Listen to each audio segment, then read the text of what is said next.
This is Do Hard Things by Steve Magness. In this video, I'll be summarizing the entire book down to a simple 6-step process that I carry with me in everything I do, from hard physical activities to hard mental tasks.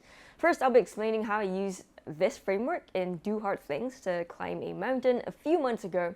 And second, I'll also be showing you the framework in action when I'm working on creative tasks like writing, which can sometimes be particularly frustrating. Throughout this video, I'll have the framework right at the bottom of the screen so that it makes it easier to follow along. Let's get started.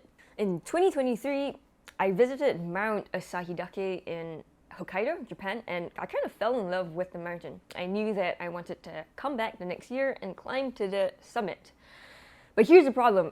I've never actually climbed a single mountain in my life before. In fact, the only mountain I've ever climbed comes up to a puny 164 meters above sea level. This was already the highest point in the country I live in, Singapore. How in the world was I supposed to climb Mount Asahidake, which stands at almost 2,300 meters above sea level? And here's another problem. Right now, I'm the heaviest and the least fit I've ever been in my life, and I've kind of neglected my health for the past 2 years in order to focus on working more and working harder. Then sometime this year, I discovered Do Hard Things by Steve Magness, and I was immediately intrigued. The cover of this book even has someone looking up a mountain, so I was like, hey, this must be a sign. I picked it up, and then I put my plan into action, starting with the first step. Steve says here that a key component of toughness is acknowledging when something is hard, not pretending it isn't. An honest appraisal of ourselves and the situation allows us to have a productive response to stress. What exactly does this mean? Here's an example. Imagine two runners, both going into a marathon. Runner A is overconfident and expects the marathon to be easy despite never running one before. He starts off wonderfully, but by the 5-kilometer mark, he's pooped out. His lungs are exploding and he's got a massive stitch in his belly from running too fast, too much. And since a marathon is 42 kilometers, he's got another 37 more to go. And at this point, here's what he thinks. What's the point? I'm not gonna make it anyway. And then he just gives up and drops out of the race. On the other hand, runner B is more doubtful and expects the marathon to be difficult because he's also never run one before. But because of this, he starts off the marathon slow and steady, conserving his energy along the way. It proves not to be easy, and he has to slow down and walk at some points, but he makes it much further than runner A, possibly even completing it after some time. True toughness begins long before we reach the playing field. It starts with how we assess our situation and our capabilities. Our expectations set the stage for our biological reaction. Our assessment can affect every step along the toughness chain, biasing us to feel more pain and leading to a premature freakout. Just like runner B, we want to avoid a freakout, so realistically assessing our situation is key. Set realistic expectations. And as for me and my virgin mountain climbing experience, to set realistic expectations, I turned to the internet. I researched about what other people had to say about climbing Mount Asahidake. I read blog posts, I saw pictures, and I also watched YouTube videos. This gave me somewhat of a sense of what to expect and what I needed to do, and that takes us to step 2, training. Just like how you train for a marathon, learning how to do hard things and gaining the confidence to do so also requires training. When trying to improve, most of us go for the lift the ceiling approach, judging ourselves by our best performance ever. In track, we would define ourselves by our personal best for an event. To get better meant running faster than we've ever did before. Brian Barraza, a professional runner, sees performance in a different light. My goal is to raise the floor, being confident in that whenever I step out on the track, I'm going to be able to run a certain time. Instead of going all in for the massive breakthrough, Barraza sets a minimum expectation. When you raise the floor, it allows for those days when everything is clicking to exceed expectations. It's not that we are lowering our ceiling or playing it safe, it's that we've developed the confidence to know that X performance is repeatable. Constantly lifting the ceiling and raising the bar means that you will fall short on most days, and this may actually erode confidence. On the other hand, raising the floor and doing your best to hit the minimum expectation every single day gives you a form of quiet confidence. At least, that's kind of how I interpreted this, and this is by far my favorite takeaway from the book. Raising the floor. I first started to train for the climb about 3 to 4 months before it actually happened. In the beginning, I went all out trying to run non-stop every day for 1 hour, multiple times a day, and trying to do hundreds of chair steps and hundreds of squats every single day. For some context, I have not run in years, maybe 2 to 3 years. I'm also the most unfit I've ever been in my entire life. And for some reason, I thought I still had the fitness I had when I was 18 years old. That was my routine back then when I was the fittest I'd ever been. I worked out ranging from short workouts to long 10K runs at least 3 times a day. Nuts, I know. Once in the morning, and then before lunch, and then before dinner. So right out of the gate, within this first week, this now 30-year-old body was completely exhausted and pooped out. My muscles ached so bad and I was so tired that I couldn't even focus on my work, my job. I was kind of ready to call it quits and just wing it on the way up the mountain. And that's where I came across the concept of raise the floor. So I looked and assessed what my reasonable fitness is like now. So I knew my upper and lower limits. I knew where they were, and I placed the floor somewhere in the middle. Something that didn't require me to beat my personal best every day, but something that wasn't too easy at the same time. Something that was still a little bit challenging, but reasonable enough that I could do it every day if I worked at it. And over the next 3 to 4 months, I slowly gained the quiet confidence of someone who's slowly improving their health every day, slowly but surely. I'm still a shadow of what I used to be, but I'm able to stick to my routines every day, and I'm not going to give up anytime soon. That is what Steve calls real toughness and perseverance. As the day slowly crept forward though, I knew I was going to have to scale the mountain sooner rather than later, and I started feeling more and more anxious as the days went by. I found myself thinking things like, maybe I just shouldn't do this. I'm not feeling up to it. What if all the info online is wrong and the weather gets really bad and I die up there in the mountain? That's a bit dramatic because the mountain isn't that tall, but I was still getting the nerves for sure. That was when I found step number 3 rather useful. In the book, Steve says these 2 things. Our level of control changes how we respond to stress. When we have a sense of control, our alarm is quieter and easier to shut off. Also, when we don't have control, we lose the capacity to cope. It's when we have a choice that toughness is trained. Steve gives a wonderful example involving a VO2 max test. This is an endurance test that athletes use to measure how much oxygen you can breathe in during exercise. The more oxygen you can inhale, the harder your muscles can work. Traditionally, this is how the test works, run on a treadmill, as the speed or incline gets increased by an external physiologist every minute or 2 until you stop or fly off from exhaustion. However, one day, Steve decided to try out a different VO2 max test, where the control is given back to the athlete. Instead of having another person, like a physiologist, taking control of increasing the speed or incline, Steve did that himself, as and when he saw fit. When he completed the test, even though the end result was the same, so that's exhaustion here, that's the end result, his VO2 test results were much, much higher.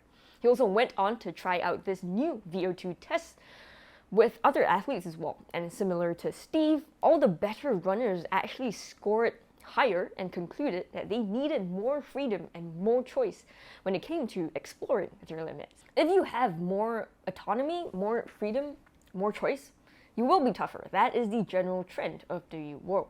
And that day, I did what you think might be counterintuitive to toughness. I gave myself a choice to quit. Yes, to quit. In the book, this is what Steve says. We're often told that when creating a habit, like going to the gym, we need to be rigid and specific. Show up every day at 7 a.m. to work out and never miss a day. But what research shows is having choice, such as I'm allowed to miss 2 days per week if I have to, results in a longer lasting, more sustainable habit. All or nothing often leaves you with nothing. Giving yourself a choice sometimes means entertaining the idea of quitting, slowing down, or even giving up. It's not that I want you to do so, but by having a choice, by needing to make a decision, you are developing a sense of control. By considering quitting as an option, you now have influence over the outcome, even if one result is negative. For me, having that choice to quit and not summit the mountain eased my worst case scenario of dying on the mountain. But it's not like I was quitting because I felt lazy or just felt sluggish that day and I wanted to sleep in or something. Those are not reasons I would let myself consider quitting over. My condition was one and one only. If the weather wasn't suitable, I will not go up the mountain. I will not submit.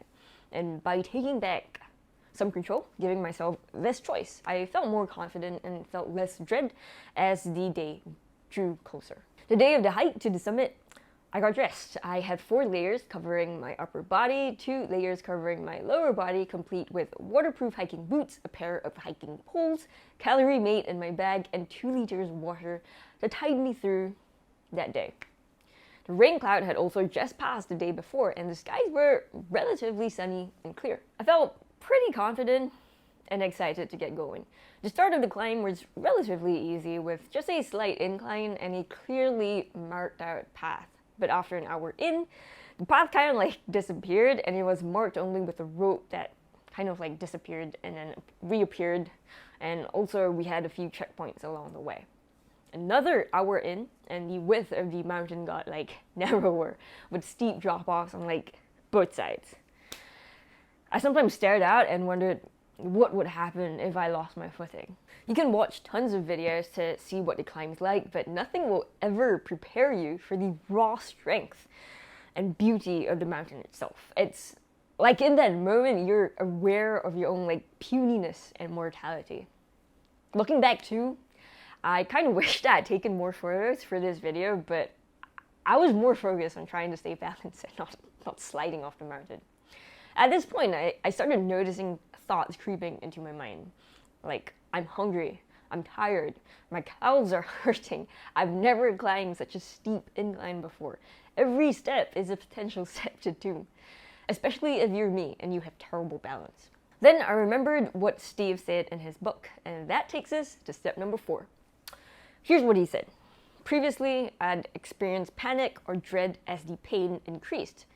Now I could work through it, deciphering what was a signal to pay attention to and what I could let pass by. A sharp pain in my Achilles might mean injury, but a dull burn in my quads just meant I only had one big surge left in my legs. My inner dialogue moved from, oh shit, this hurts, you're tough, push through the pain, to something much more tranquil. Oh hey, this is getting uncomfortable. That's okay. It's supposed to hurt. This is normal and expected. Loosen up your arms and stay focused on the task. This is having a calm conversation with yourself. That's step 4. So I told myself, don't worry, your calves are supposed to hurt. They're constantly working to get you up the mountain. This is normal. Just focus on not losing your balance and falling off the side of the mountain. You'll be fine. A calm conversation. Here's exactly how Steve recommends practicing having a calm conversation whenever you're feeling some discomfort. 1. Experience the sensations. Practice non-reactivity to them, interpreting them as information. 2. See where your thoughts try to go. Watch them arise and let the negative ones float away. Try to calmly respond with positive dialogue. 3. Feel the urge to quit or stop.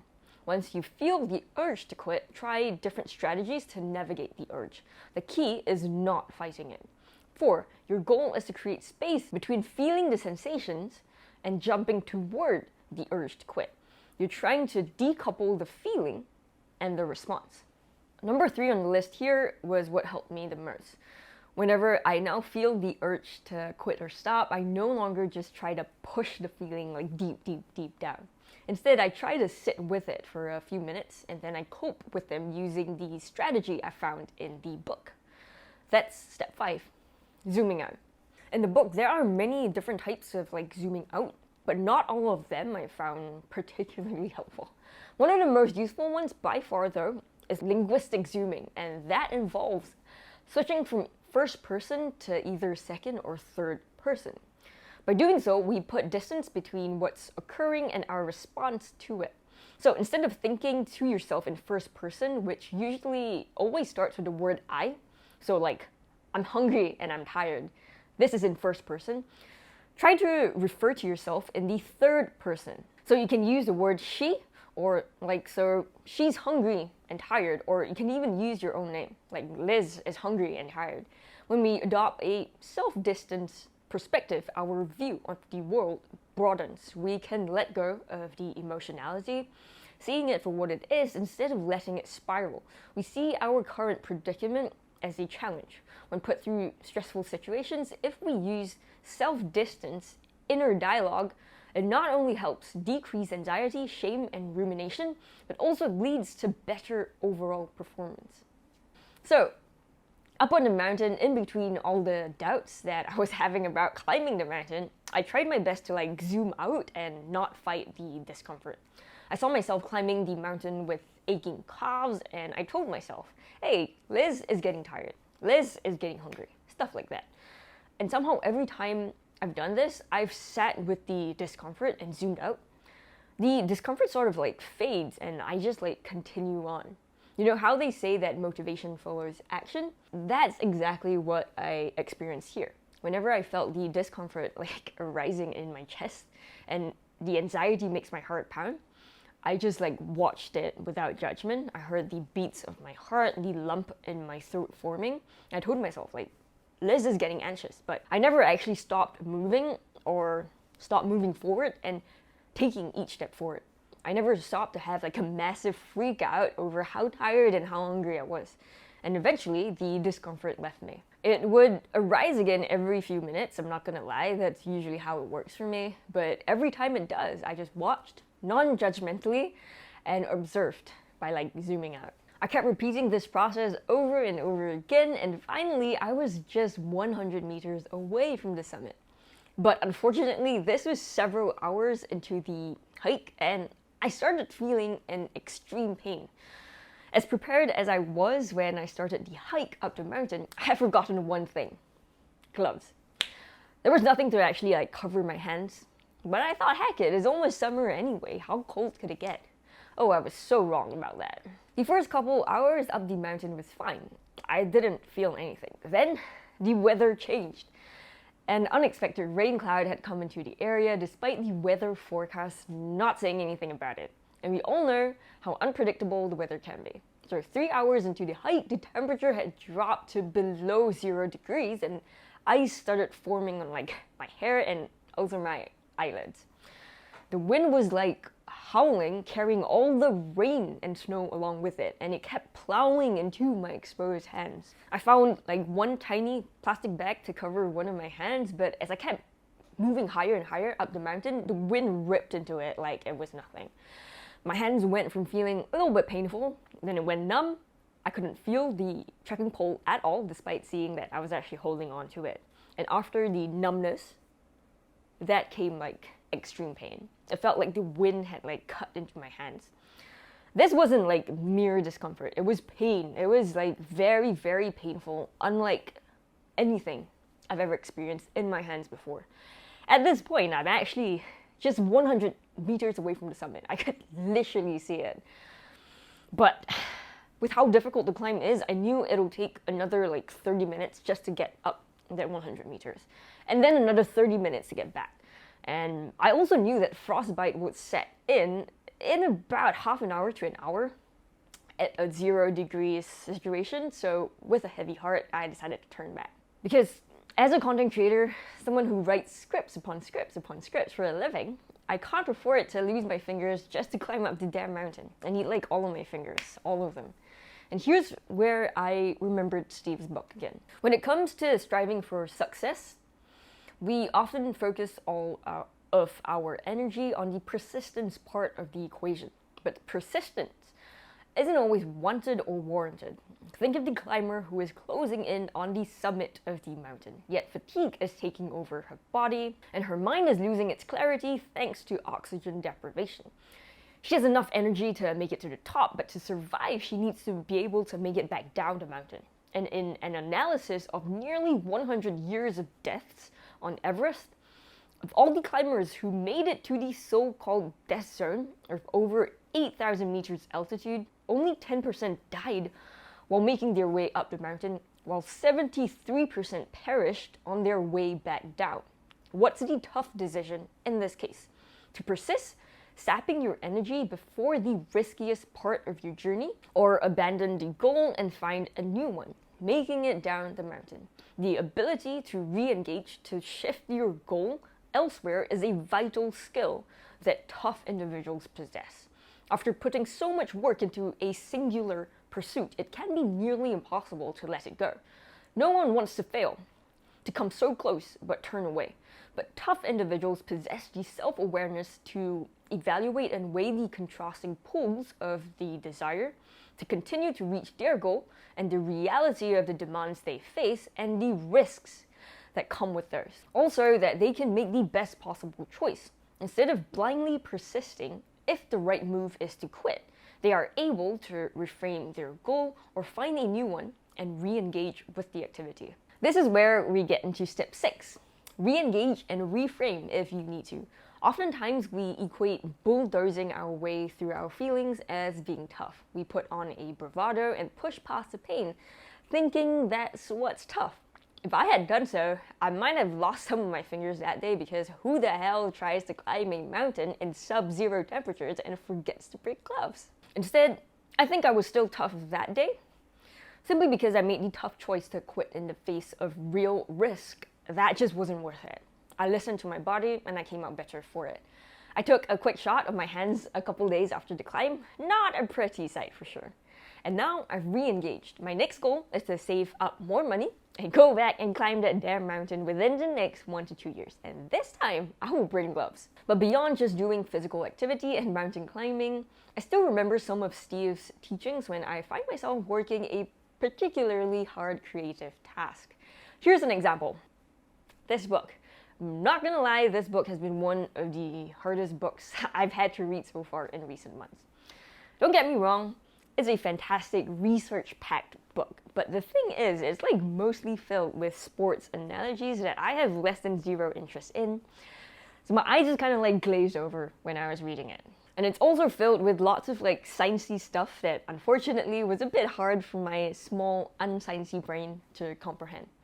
Here's how I applied Steve's do hard things framework when I was working through the book. My first and biggest mistake was that I kind of like went in with unrealistic expectations. It typically takes me anywhere between 6 to 10 hours to finish a book. This book, on the other hand, took me double that. And because it took so much longer than I was actually expecting, that's how the frustration set in. And Steve was right. Your brain just kind of like shuts down when the task feels like too impossible. I was literally thinking like, oh my god, this is ridiculously difficult. I don't even want to start writing the script on this. It got to a point where I started swearing and I was like, I hate reading this book. Had I given myself a more realistic timeline though, like maybe 15 to 20 hours instead, that would have made my life so much easier and so much less frustrating. After the first 5 hours of reading this book, I realized, holy crap, I'm not going to finish this in time. It's not going to take just 6 to 10 hours. But instead of like yelling at myself and pushing through the pain and discomfort, I reassessed the situation and made the tough decision to come up with a new goal. My new and improved deadline of 15 to 20 hours instead. Then I raised the floor. I told myself, okay, just sit your ass down for like 8 hours a day for the next 2 to 3 days. You don't have to read a specific number of pages. Just spend those 8 hours reading as much as you can. Even if I spend 1 hour per page, so even if I only read 8 pages that day, that's fine. Knowing that I could accomplish this much less challenging goal made me a little bit more motivated to keep at it. On top of that, I also gave myself control to not meet the deadline if I needed. So instead of publishing 1 book video this week for this channel, I told myself that I could stretch it to like 2 weeks instead. because this is a particularly difficult book. Well, in my opinion. And honestly, this really helped with my anxiety and my frustration. It was like a load was taken off my shoulders. Of course, even with all that, there were still times I felt anxiety and discomfort while reading and scripting this book video, especially during the times I had to get through like very difficult sports examples that kind of like bored me out of my mind. During those times, I tried as best as I could to have like a calm conversation with myself. I'll be like, look, Liz is getting mad with the book again. OMG, she feels like throwing the book out the window. My exaggerated thought actually kind of sounded a little bit comical when I saw myself in that zoomed out third person perspective. So it helped to inject a little bit of humor, which calmed me down quite a bit. And of course, I also just like let myself feel the discomfort and frustration as it did arise. It would sort of like bubble up in me, and during that time, I paused my reading or scripting and just watch the emotion do its thing without like forcing it down or judging myself for feeling this way. Recall the 6 different types of zooming that was in this book. I kind of went through one a little bit earlier. Here's another one that's important. I found that temporal zooming here is super useful. Here's what Steve says. Temporal zooming is imagining the future. When you are going through a difficult time, ask yourself how you might feel about this in 6 months, a year, or even 10 years down the line. Imagining how future you would think about your current situation often reminds us that whatever we are going through is temporary. And in the future, it will just be an indistinguishable blip in our life story. Slowly but surely, the discomfort left after a few minutes, but that's not the end of it. After a while, whenever I came across another sports example that kind of like makes me want to tear my hair out, the feeling of anger and frustration just came back, and I had to like sit and watch and let it leave by itself. This was the entire process for me, with the discomfort entering and then leaving my body at least a few dozen times throughout this entire book. But, and there's but, I am thankful that I never really like spiraled out of control, like broke down and cried out of frustration, or like or throw my book out the window. And eventually I kind of managed to finish reading, writing, and planning this entire video using this simplified mental framework that I found in Do Hard Things by Steve Magness. I'll leave a video on the best books I've read on this related topic on the screen here. It's not done yet because I have a lot of reading to do, but until then, I'll just keep reading, and I hope you will too.